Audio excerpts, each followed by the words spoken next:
Dans chaque nouvelle machine ou appareil, il y a une carte électronique qui contient jusqu'à plusieurs milliers de composants. Situé près de Bordeaux, EMS Proto fabrique des prototypes dans des délais très courts. Tous les gens qui fabriquent du produit ont des timings à respecter, le time to market. Et effectivement, avoir des produits sous 48 heures, c'est une avancée énorme dans la gestion de projet.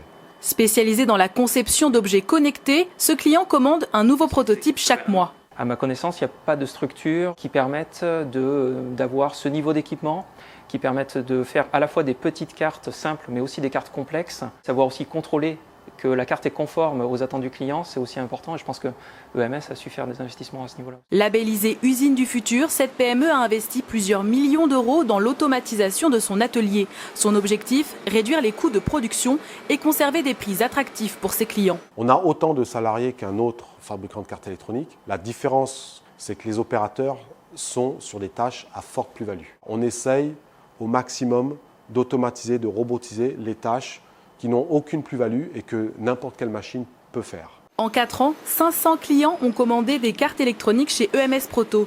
Partout dans le monde, depuis son ordinateur, un ingénieur électronique peut réaliser un devis en ligne et personnaliser son circuit imprimé. Les composants, le circuit imprimé, c'est la petite plaquette verte, le coût de l'assemblage, et il peut avoir son délai. Pas d'erreur liée à la passation d'informations.